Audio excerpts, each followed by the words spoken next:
Gorgeous Pisces, welcome to your February Shadowscope with me, Sally Kent. I hope you're well, sweetheart. Whew, let's delve straight into it. Your independence is coming back.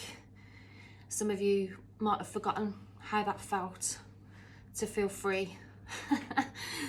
To feel free to do what you want, even if it's like for half an hour of the day. I feel like some of you have been so so busy and I've had so much on your mind. You've been tending to so many other people's wishes and needs and considering other things so much other than yourself, that in February you're being given an opportunity to remember what it feels like to be a free fish in the ocean and explore what you want to explore, to daydream, to fantasize, to take yourself to wherever you want to go, whether it be to a coffee shop, to have a pastry and a cup of coffee, and to read a book, and to not feel like you have to answer the phone. There's so many ways that this can manifest for you in February. There is a sense of a return of equilibrium for you in February as well, that is related to some change and upheaval. For some of you, there is a sense of either changing a job or changing a relationship or changing where you live or just changing the way you communicate. There is a shedding of something that isn't serving you anymore, and that could manifest in numerous ways for you.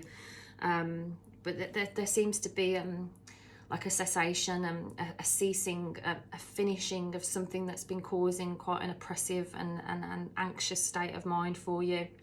We have got Venus, the planet of love, beauty, art, romance in your sign, and it is bringing about this resurgence, a renaissance of what it is that you love and what it is that brings you that sense of inner peace. And I do feel that that is related to your independence and being able to kind of be spontaneous and act the way you want to without having to run it by another person or numerous people. There is this calling for you to return to that state of having that freedom. I mean, I read an amazing book just before lockdown, actually, by an amazing psychologist. Well, she's actually a relationship psychologist called Esther Perel. You may have already heard of her. She's magnificent, but she wrote a book called Mating in Captivity, and I was captivated by this book because one of the things she mentions is in romantic relationships, we put so much pressure on our partner.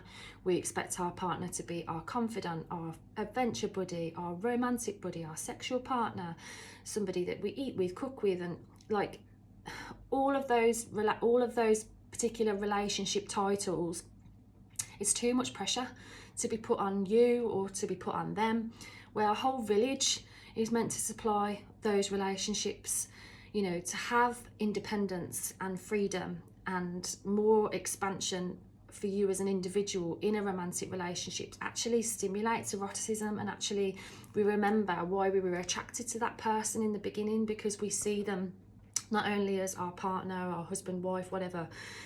We remember why we fell in love and what the connection was, and it also opens up discovery, that there's still more to learn about this person, and that you two are still full of discovery, that for you to find out about yourself and for them to find out about you. So there is this real sense of truthfulness, fairness, and you being able to communicate your needs and to communicate what it is that gives you that sense of stability, and also to communicate what it is that's causing anxiety.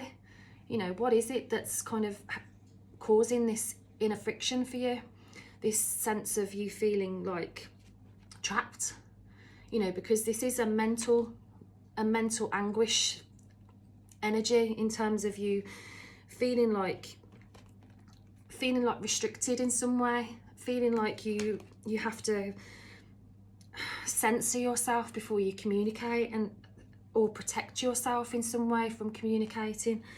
But that needs to stop, and I feel like that is stopping for you in February. Like you want to speak your truth, and you want to express the things that are on your mind, and it is by doing so you're more powerful. I mean, I learned on a retreat once, we did this exercise, and I've since embodied that exercise with clients and in various facilitated workshops in the sense where you're more powerful when you're speaking your truth. Like we do this exercise where we say like lies and we say truth, and your body is like immovable, indomitable when you're being truthful. Like you're healthier and your body responds. If you're not being truthful, your body's weaker. And like we worked in pairs, and our body was literally weaker when we weren't being truthful.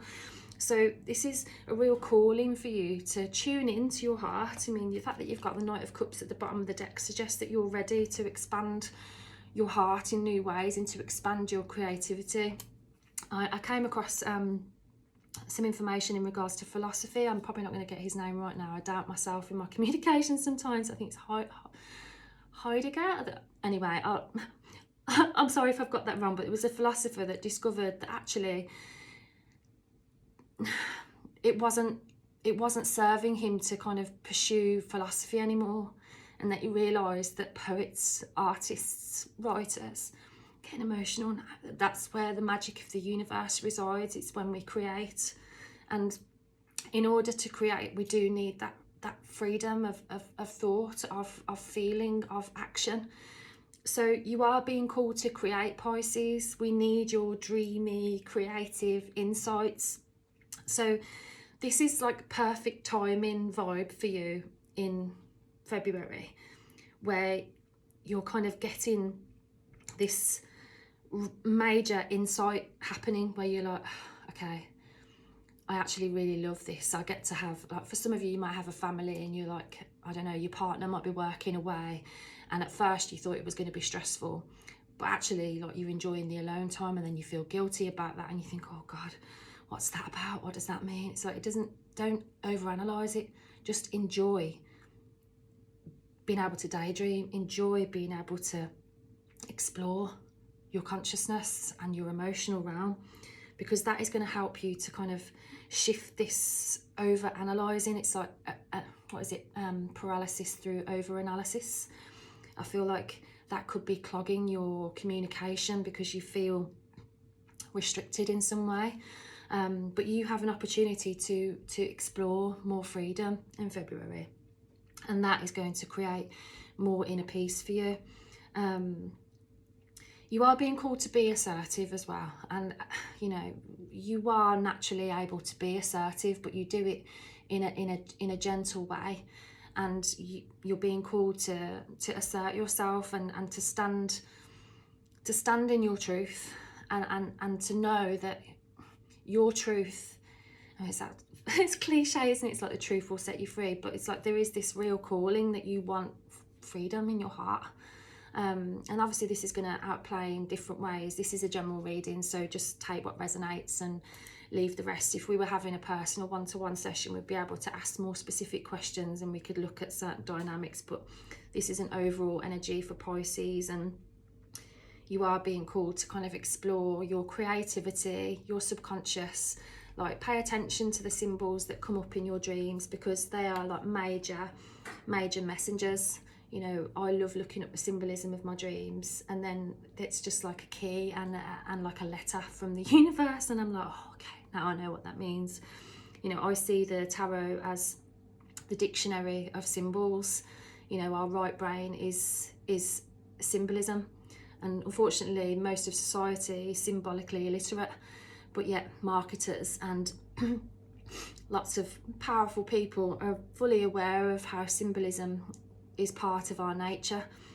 And in February you get to tune into your right brain energy more so, where you're able to tap into understanding symbolism, tap into your creativity, tap into your fantasies, and come back into reality and birth something new. This is a closing of an old chapter in February, and a new beginning that's rooted in more freedom of thought, feeling and action is waiting for you. So I really hope that resonates with you, Pisces. Please let me know how it resonated. If you would like to work on a one-to-one basis with me, you can find the information for that below. But I'm sending you so much love, and I will see you in March. Bye for now.